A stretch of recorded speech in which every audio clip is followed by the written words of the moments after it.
Assalamualaikum warahmatullahi wabarakatuh. Innal hamdalillah nahmaduhu wa nasta'inuhu sayyidina wa maulana Muhammadin wa ala alihi wa ashabihi ajmain amma ba'du. Pertama-tama marilah kita panjatkan puji syukur kehadirat Allah Subhanahu wa taala yang telah melimpahkan rahmat dan hidayahnya kepada kita semua sehingga kita dapat menyimak video ini dengan keadaan insya Allah sehat ya. Amin ya rabbal alamin. Sholawat serta salam tak lupa mari kita sampaikan kepada junjungan Nabi besar Muhammad Sallallahu Alaihi Wasallam yang telah kita nanti-nanti syafaatnya di yaumul akhir nanti.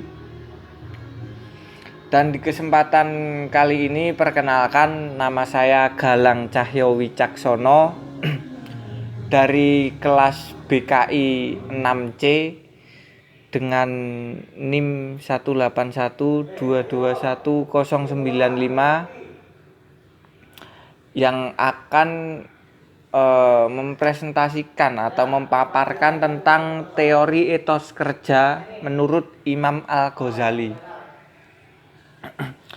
Sebelum memasuki materi, saya akan membawa sedikit kata-kata motivasi atau mahfuzot dari Buya Hamka, yang dimana beliau itu pernah mengatakan jangan takut gagal karena kegagalan tidak akan datang kepada orang-orang yang tidak pernah berhenti mencoba.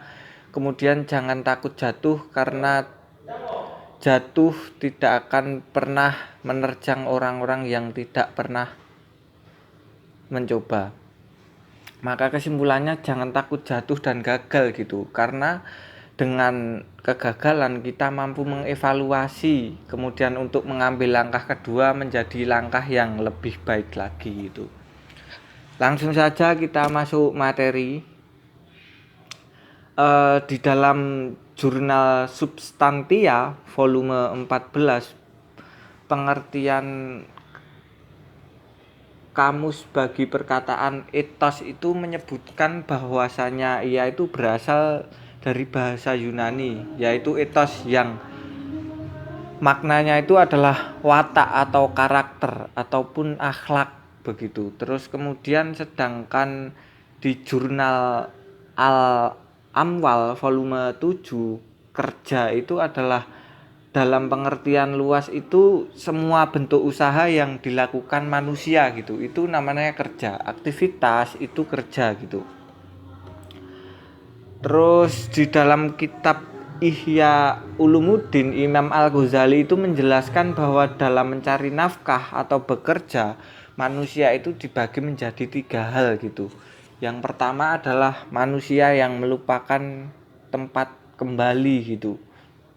Jadi dia itu cuma kerja doang gitu, lali akan akhirat gitu. Padahal tak lain dan tidak bukan di dunia ini kan udah diceritakan di dalam akhirat bahwasanya dunia ini hanyalah sendau gurau gitu. Sendau gurau bagi orang-orang yang melupakan akhirat itu tadi gitu. Terus kemudian yang kedua adalah manusia yang menjadikan tempat kembalinya di kehidupan akhirat sebagai satu-satunya tujuan kehidupannya gitu. Jadi manusia itu cuma terfokus kepada sholat terus gitu, hubungan antara manusia dengan Tuhan saja gitu. Nah ini juga salah gitu. Kemudian yang ketiga itu adalah manusia yang mengambil jalan tengah. Jadi jalan tengah di sini maksudnya itu proporsional gitu. Dia itu juga hubungannya dengan Allah itu juga baik, hubungannya dengan manusia itu juga baik gitu. Jadi bukan hanya hubungan vertikal saja yang baik, tetapi juga horizontal antara manusia dengan manusia itu juga baik gitu. Hal inilah yang benar gitu, karena kan tak lain dan tak bukan itu adalah khairunas anfa'uhum linnas gitu. Sebaik-baiknya manusia adalah yang bermanfaat bagi orang lain. Lah ini baru benar gitu. Hubungan dengan Allah oke, manusia juga oke gitu. Ini benar gitu. Terus kemudian Maka dari itu sesungguhnya Rasulullah itu adalah suri tauladan yang baik gitu. Begitu juga di dalam Quran surat Al-Ahzab ayat 21 gitu. Laqad kana lakum fi rasulihi uswatun hasanah. Sesungguhnya di dalam diri Rasulullah itu terdapat suri tauladan yang baik bagi kita gitu.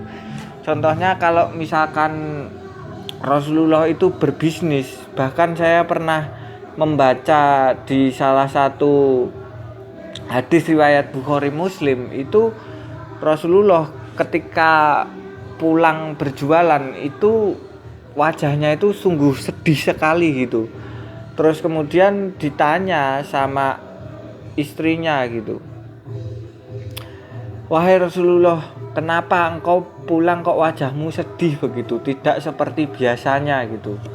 Kemudian si Rasulullah ini menjawab kepada istrinya, "Sesungguhnya saya masih punya beberapa uang yang belum saya sedekahkan gitu." Bayangkan Rasulullah itu justru ketika belum bersedekah kepada orang lain itu justru sedih begitu. Bayangkan kita gitu, bagaimana kabar dengan kita gitu? Apakah kita sedih karena belum bersedekah atau justru kita bersedih ketika kita ingin beli sepatu tapi nggak punya uang, ketika kita ingin warung ngopi sama teman-teman itu nggak punya uang, itu bersedih apa enggak? Nah, kalau Rasulullah itu sedihnya itu tarafnya udah berbeda sama mungkin saya ya, udah berbeda gitu sama saya. Kalau Rasulullah bersedih ketika belum bisa bermanfaat kepada orang lain. Maka dari itu Rasulullah adalah suri tauladan yang baik bagi kita begitu. Mubadir sekali ketika kita hidup di dunia ini, tetapi pita merahnya itu tidak kita tarik kepada Rasulullah gitu. Kalau misalkan kita ingin berwirausaha ya contoh bagaimana wirausahanya Rasulullah yang baik itu gimana gitu. Kalau misalkan kita ingin menjadi konselor, contoh Rasulullah dong, bagaimana cara dia menjalin hubungan yang baik dengan orang lain, cara menasihati orang lain agar mudah diterima, itu contoh Rasulullah begitu.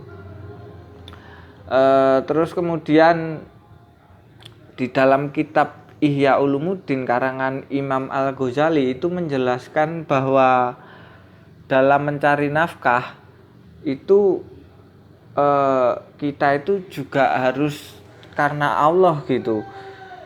Karena pada hakikatnya ketika kita itu mencari nafkah atau bekerja karena Allah gitu, itu akan bernilai ibadah bagi kita gitu. Yang membedakan orang muslim dengan orang yang tidak muslim itu mungkin kalau misalkan orang nggak muslim itu bisa juga banyak yang kaya gitu, orang yang nggak muslim kaya tetapi orang yang muslim juga kaya gitu. Tetapi kekayaan ketika orang muslim itu menggunakan kekayaannya itu pasti akan dengan kebermanfaatan gitu, akan membagikan hartanya kepada orang lain dengan ikhlas gitu. Pasti hartanya ini akan memberi manfaat dan keberkahan bagi hidupnya gitu. Jadi cukup sekian teman-teman yang dapat saya sampaikan sebagai closing. Kita sebagai mahasiswa itu jangan terfokus kepada ijazah dan medali dan sertifikat gitu, karena Allah itu tidak melihat ijazah, medali dan sertifikat gitu, tapi yang Allah lihat itu adalah niatmu dan sudah seberapa besarkah usahamu begitu. Cukup sekian, saya Galang Cahyo Wicaksono. Assalamualaikum warahmatullahi wabarakatuh.